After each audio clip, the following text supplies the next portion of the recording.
Les gars, c'est officiel, je suis mort de rire. La Royal Academy, soi-disant, va adopter le même style de jeu que la Tanzanie et les Comores contre le Maroc guetté. Eric Schell, sélectionneur du Nigeria, il a dit, on va peut-être laisser le ballon au Maroc et les attendre. On a vu qu'ils sont en difficulté quand ils jouent en bloc bas. Les gars, il va tellement lire l'heure. Les gars, je vais vous faire une confidence. Non seulement on va les taper, Inch'Allah, mais les gars, pour nous, c'est de l'eau le Nigeria. On aspire à gagner la Coupe du Monde. Vous pensez, on va parler chinois face au Nigeria? En fait, nos yeux, ils sont déjà arrivés vers la Coupe du Monde 2026 et c'est ça que les gens, ils ont du mal à comprendre. Les gars, c'est qu'un palier la CAN en fait. Les gars, en fait, c'est de la dinguerie. Imaginez, Kroos, il vous met favori à la Coupe du Monde. Il y en a plein d'autres qui vous mettent favori à la Coupe du Monde.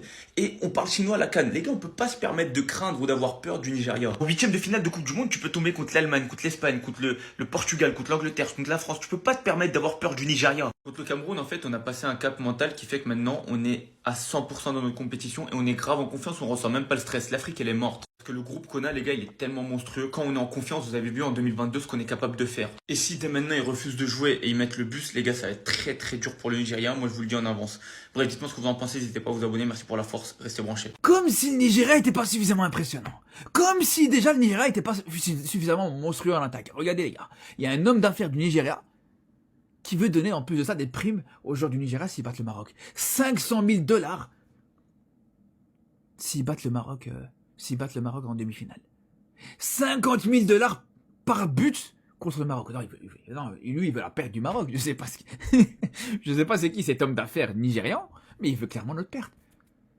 C'est pas suffisant. T'as pas vu une équipe du Nigeria suffisamment motivée comme ça, suffisamment impressionnante offensivement, ou suffisamment monstrueuse dans la finition, en attaque? Non, les gars.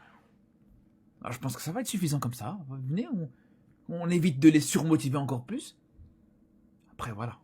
Malgré ça, je vous le dis, les frères. Malgré ça, écoutez-moi bien, les frères. Cette équipe du Nigeria, elle reste prenable. Pour moi, les gars, je vous le dis, cette équipe du Nigeria, bien sûr qu'elle est impressionnante, mais elle a des grosses faiblesses. Je vous le dis, les frères. Nigeria-Maroc, un milliardaire nigérian promet 500 000 $ aux joueurs du Nigeria en cas de victoire contre le Maroc. Il va même plus loin que ça parce que un but contre le Maroc, ça sera 50 000 € dans la poche du joueur qui marquera. Et regardez également les tarifs qu'il affiche pour la finale de cette CAN 2025. Quand on voit ce genre d'informations, c'est là où on se rend compte que ce match entre le Maroc et le Nigeria, ce sera vraiment une finale avant l'heure. Et selon moi, je vous le dis, la seule équipe dans cette CAN 2025 encore en lice qui peut vraiment poser de sérieux problèmes à cette équipe du Nigeria, c'est le Maroc, notamment avec les dernières prestations qu'on a pu sortir, avec tous les éléments offensifs qu'on possède, également cette confiance, surtout bien évidemment cette cohésion qu'il y a dans ce groupe marocain. Et c'est pour ça que malgré toutes ces primes, malgré le fait qu'il y a pas mal de joueurs du Nigeria qui ont parlé avant ce match-là, moi je vois le Maroc gagner ce match, mais ça va être extrêmement compliqué parce que comme vous le voyez, que ce soit le Nigeria ou bien les Nigérians, ils vont tout faire pour gagner et motiver au maximum leurs joueurs, notamment avec l'argent. Dites-moi ce que vous en pensez et n'oubliez pas de vous abonner. Eric Schell, sélectionneur du Nigeria, on va peut-être laisser le ballon au Maroc et les attendre. On a vu qu'ils sont en difficulté quand ils jouent en bloc bas. Fais ce que tu veux, Eric Schell. Juste, bas le Maroc, c'est tout ce qu'on te demande. Le reste là, on s'en fout. On s'en fout. Tu veux jouer en bloc haut, bloc bas, 5 défenseurs, est-ce que tu veux? Bas juste le Maroc, c'est tout. Enfin, vous avez été en pétard contre nous, non? Hein? Vous avez mangé sur tous les domaines. Eh ben, vous allez faire pareil demain. Et c'est pas une question de fitna, pas fitna. Je veux juste rester la seule équipe maghrébine à 2 CAN et j'ai le droit, tout simplement. Donc demain, j'espère que le Nigeria va s'imposer face au Maroc. C'est tout, basta. Maintenant, je vois ça commence à parler de laisser le ballon, faire je sais pas quoi. Faut pas chier dessus. Faut y aller. Nigeria, depuis le début de la CAN, c'est une équipe qui presse haut. Sur les premières minutes, vous allez faire pareil demain. Faut pas commencer à chier dessus, jouer bas, je sais pas quoi. Non. Vous leur laissez le ballon. Non. Tu vas y aller demain, c'est tout. Maroc vs Nigeria, les gars. On est sur le plus gros choc, les gars, de l'année 2026. Donc là, on a monsieur Brahim Diaz, les gars, contre Osimhen. Non, les gars, je sais pas si vous vous rendez compte, les gars. Sortez les pop-corn. Car cet homme-là, il est un pétard, les gars. Inarrêtable. Osimhen sous masque? Non, faut voir la dinguerie, les gars. La vraie question est qui va arrêter cet homme, les gars? Qui va arrêter cet homme? Je crois que c'est l'homme de la CAN pour l'instant avec Brahim Diaz. Non, ça va être un gros match. Maroc-Nigeria, les gars. Vraiment, les gars, dites-moi en commentaire qui va gagner. D'un côté, on a Brahim Diaz qui est un pétard.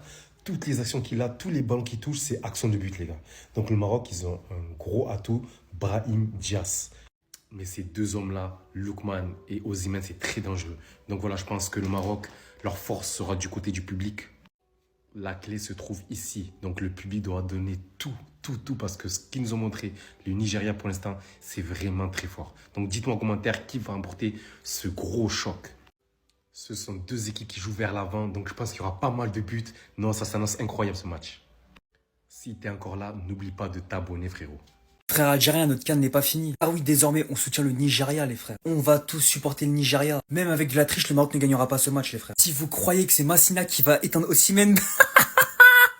MDR. Aguerre, c'est un gros stressé, les frères. Chaque match, il perd la balle, il fait des erreurs toutes bêtes. Osimhen ne laissera rien passer. Osimhen, un ballon suffira à marquer, les frères. Vous pouvez même leur rajouter 15 000 arbitres corrompus, les frères, ils vont pas gagner ce match. On sera là pour soutenir le Nigeria. Allez, le Nigeria, les frères. Car oui, le Maroc, vous moquez de l'Algérie, ça ne rapportera pas un trophée au Maroc, les frères. 1976, on n'oublie pas. Et moi, je vous le dis, ne perdez pas contre le Nigeria, les frères, parce que je serai le premier à faire 40 vidéos sur vous. Ce pressing-là sera le plus grand pressing de toute l'histoire de TikTok, les frères. Vous n'avez pas intérêt à perdre contre le Nigeria, je vous le dis. Vous avez fêté l'élimination de l'Algérie dans les rues, tout le monde était contre l'Algérie. Il y a que nos frères tunisiens qui étaient avec nous et nos frères sénégalais, mais la tête de homme que maintenant on est nigérian. Allez, Osimhen.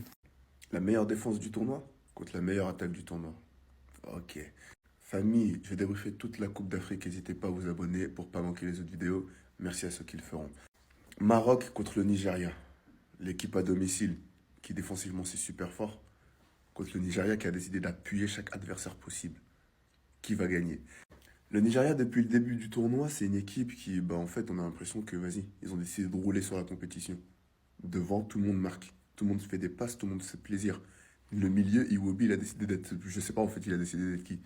Lookman, Osimhen, Akor Adams. Derrière, t'as Basset. En fait, c'est trop fort. C'est trop fort. Mais ils joueront contre le Maroc. L'équipe du Maroc, c'est l'équipe qui m'a le plus impressionné, défensivement parlant. T'as l'impression que ces mecs-là, ils vont prendre aucun but. T'as l'impression que ces mecs-là, les buts qu'ils prendront, ça est une insulte pour eux et pour le pays. Faut pas oublier que leur seul but, penalty. C'est aussi simple que ça. Et puis, il faut pas oublier que le Maroc commence à s'éveiller offensivement. T'as Brahim Diaz qui décide d'être Messi sur la compétition. Il est en train de casser la compétition à lui tout seul. T'as Hakimi qui revient bien. On voit que physiquement, il commence à reprendre du rythme. Et s'il n'a pas encore le rythme, il y a des moments où on voit que c'est pas le même football que les autres. Donc le Maroc, pour moi, va gagner ce match. Pour moi, le Maroc va gagner ce match. Soit, il y a deux solutions. Soit le Maroc gagne un 2-1 ou un truc comme ça parce qu'après leur assise défensive, pour moi, elle est trop puissante. Trop puissante. Ou alors ça va au penalty. Et si tu vas au penalty, t'as Yacine Bounou. T'as Bounou. C'est aussi simple que ça. Aussi simple que ça. Bref, moi, famille, c'est tout ce que j'avais à dire. Donnez-moi votre prono parce qu'il m'intéresse ce match-là. C'est un match de malade. J'ai juste envie de savoir ce que vous en pensez. Bref, c'est tout ce que j'avais à dire. N'oubliez pas de liker, partager, commenter, abonnez-vous et allez salam. Bon, vous savez pour qui je vais être pour ce match. Je vais pas être pour le Maroc, je vais être pour le Nigeria. Bon, les gars, les frères, simple. Nigeria, vous allez en mettre 3, 4, 5 facile. Je vous le dis, le Maroc, le jeu qu'il propose, c'est 0. Contre une équipe comme ça, offensivement. Ou même, vous avez vu les changements, l'entraîneur. Vous avez vu l'entraîneur, au lieu qu'il bloque pour tourner le score, lui fait rentrer 2 attaquants de plus. Osimhen qui demande qu'on lui mette des ballons, encore et encore. Le Maroc, vous allez sortir chez vous, mais d'une humiliation. Ça sera pas 1-0, 2-0, 3-0. Ça va être un 5-0. Et moi, je vous le dis, j'attends cette demi-finale et je suis nigérien. Je vous le dis. Maroc-Nigeria, je pense que c'est le plus gros défi, et je tiens mes mots, de Walid Regragui depuis sa prise de position en tant qu'entraîneur de l'équipe du Maroc. C'est vraiment extraordinaire ce que propose Eric Chelle. J'ai analysé l'équipe du Nigeria depuis le début de la Coupe d'Afrique et ce qu'elle propose en termes d'animation offensive et défensive. Je vais le partager avec vous, mais je vous dis que si Walid Regragui sort de ça, chapeau à lui. Parce que c'est une difficulté qui se propose et qui est extrême et qui va même au-delà du poste habituel de football. Bref, regardez la vidéo et on va essayer de voir ensemble ce que va proposer Nigeria contre le Maroc. Ici, vous avez le Nigeria en fait dans une position simple, qui est en 4-4 de losange, avec Lookman en pointe haute, et le Maroc en 4-3-3 avec El Ainaoui qui est sur lui une pointe basse, ce qu'on va appeler basse, donc qui amène la sécurité. La difficulté avec un 4-4 de losange, notamment comme le Nigeria, c'est qu'il passe vite dans une position et son animation offensive dans le match en 2-4-2-2, qui va créer entre guillemets un surnombre au milieu de terrain. Il va essayer de submerger le milieu de terrain marocain. Et c'est là que cette structure en fait, avec 2 colonnes vertébrales, va mettre en difficulté Regragui. El Ainaoui sera tiraillé à aller soit sur Lookman, soit sur Onyeka. Le problème, c'est qu'il peut en choisir qu'un. Donc, il force soit Hakimi à rentrer dans l'axe, soit Mazraoui à rentrer dans l'axe pour bloquer un des deux. forcément. Et même si on reprend la position de départ qui est le 4-4 de Losange, ici vous voyez que Ndidi est seul. On part du principe que le